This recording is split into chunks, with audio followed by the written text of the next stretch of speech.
Hello all of you, అందరూ బాగున్నారనుకుంటున్నాను. Thanks for choosing this video. స్నేహితుల్ని కలవడంలో ఉండే సంతోషం వేరెందులోనూ రాదనుకుంటా. వీళ్ళంతా నా స్నేహితులు.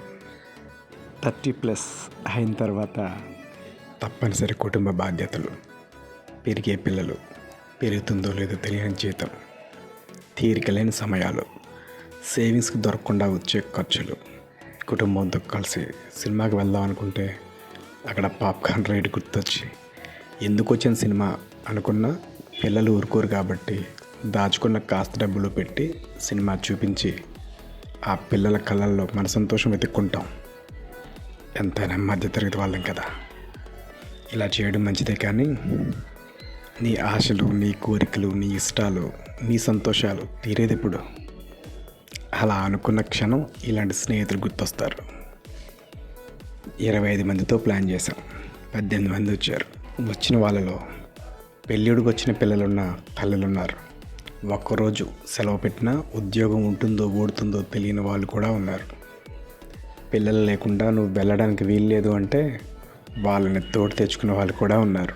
అటు హైదరాబాద్ నుంచి ఇటు వైజాగ్ నుంచి వచ్చి తమ చిన్ననాటి స్నేహితులను కలిసిన మిత్రులు ఉన్నారు. కొన్ని జ్ఞాపకాలు కలబోసుకున్నారు, నవ్వుకున్నారు, నవ్వించారు. ఆ నీళ్ళలో కొందరికి కాళ్ళు తడిస్తే మరికొందరికి కళ్ళు చెమర్చాయి. కొన్ని ప్రయాణాలు గొప్పగా ఉంటాయి, కొంతమందితో ప్రయాణం ఆహ్లాదంగా ఉంటుంది. వచ్చిన వాళ్ళలో లాయర్లు, లెక్చరర్లు, medical field, real estate, hotels, cinema field ఇలా అనేక రంగాల్లో ఉన్నా కూడా అందరం కలవాలి అనగానే ఎంతో సంతోషంతో వచ్చారు. మన జీవితంలోకి ఎందరో స్నేహితులు వస్తారు, కానీ బాల్య స్నేహితులు ఎంతైనా స్పెషల్ కదా. కొన్ని సంతోషాలు ఎంత పంచుకుంటే అంత రెట్టింపవుతాయి. ఉదయం 3 గంటలకి మా ప్రయాణం రాజమండ్రి నుంచి మొదలైంది. 2 స్నేహితురాళ్ళు అక్కడ ఎక్కాలి. అంత ఉదయం వాళ్ళు ఎలా రాగలరు అని సందేహిస్తుంటే మైహోనా అంటూ ముందుకొచ్చాడు మిత్రుడు నగేష్. చెప్పిన టైంకి మా ఊరు అంటే ఆలమూరు వచ్చేసారు. అప్పటికే సమయం 4. చాలామంది ఇక్కడే ఎక్కారు. హైదరాబాద్ నుంచి బయలుదేరిన మిత్రుడు రామకోటి కోసం మరో అరగంట ఎదురు చూడక తప్పలేదు. ఈలోపు గణపతి, సుధాకర్, సోకయ్య వచ్చారు. ఇద్దరు మంచి సోగ్గాళ్ళు.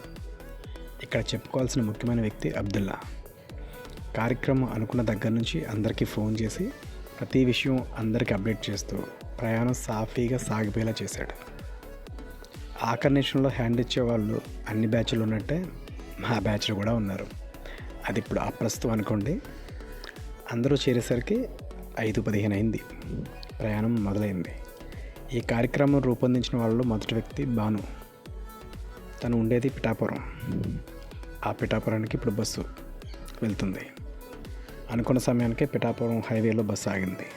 పక్కనే ఉన్న టీ షాప్లో కూర్చొని మంచు తెరల మధ్య వెచ్చని కాఫీ ఆస్వాదిస్తుంటే 3 బాక్సుల వాటర్ బాటిల్స్తో వచ్చింది భాను. కాఫీ తాగి ప్రయాణం మొదలైంది. ఎక్కడ ఆగే పని లేదు కదా. వేగంగా వెళ్తుంది బస్సు. 80 దాటలేదనుకోండి. తుని నుంచి నర్సీపట్నం రోడ్డు దగ్గర మరో మిత్రుడు సురేష్ కోసం దాదాపు 15 నిమిషాలు ఆగి ఎక్కించుకుని బయలుదేరా. నర్సీపట్నం పేరులో పట్నం ఉంది, కానీ అచ్చమైన పల్లెటూరు వాతావరణం. పొలం మధ్యలో నుంచి రోడ్డు, ఎటు చూసినా పచ్చని పూలతో కనుల వింది అనుకోండి.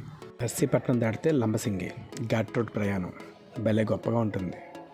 ఎత్తైన చెట్లు నిటారుగా ఆకాశాన్ని తాగుతున్నాయా అన్నట్లుంటుంది. ఆ ఘాట్ రోడ్లో పైకి వెళ్తుంటే అలవాటు లేని కొందరికి కడుపులో తిప్పిందట. తర్వాత చెప్తే నవ్వుకున్నాం, కానీ ఆ బాధ భరించడం వాళ్ళకి కొంచెం ఇబ్బంది. లంబసింగులో ఆగి అప్పటికే సమయం మించిపోవడంతో టిఫిన్ తీసుకొని తర్వాత రాబోయే కొత్తపల్లికి బయలుదేరాం. జర్నీలోనే టిఫిన్ చేసేసాం.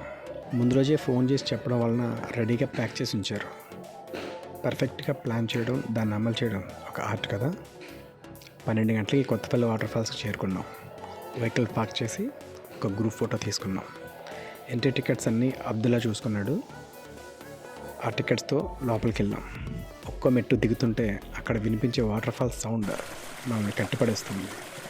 3 అంచెల్లో ఉండే వాటర్ ఫాల్స్లో 3వ అడుగునుంటుంది. అది మరింత అద్భుతంగా ఉంటుంది. నా స్నేహితులంతా చిన్నపిల్లలు అయిపోయారు అక్కడ ఉన్నంతసేపు. ఐస్ వాటర్ కన్నా చాలా చల్లగా ఉన్న నీళ్ళు. అయినా ఒక్కరు కూడా ఆ నీళ్ళలోంచి బయటికి రావడానికి ఇష్టపడలేదు.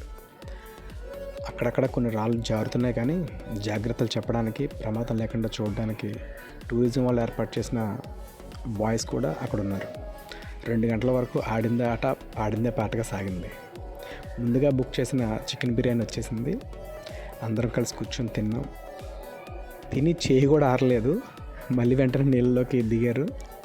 అలా సాయంత్రం 4 గంటల వరకు ఆడుతూ పాడుతూ టైం స్పెండ్ చేశారు. నిజంగా ఒక అద్భుతమైన ప్రయాణం ఇది. ఇందులో చాలామంది మిత్రులు 25 ఏళ్ళ తర్వాతే కలవడం, ఇది ఒక గొప్ప అనుభూతి. అక్కడ సెల్ ఫోన్ సిగ్నల్స్ లేకపోవడం వల్ల, ఏ ఫోన్స్ రాకపోవడం వల్ల ఎక్కువ సంతోషంగా ఉన్నారని నేను అనుకుంటున్నాను. అత్యంత సంతోషంగా ఆ రోజు గడిచింది. ఇది లేదు అని చెప్పడానికి వీలు లేకుండా అన్ని అరేంజ్మెంట్స్ చేశారు మిత్రులు. Thank you very much. Thanks to one and all. Thanks for watching.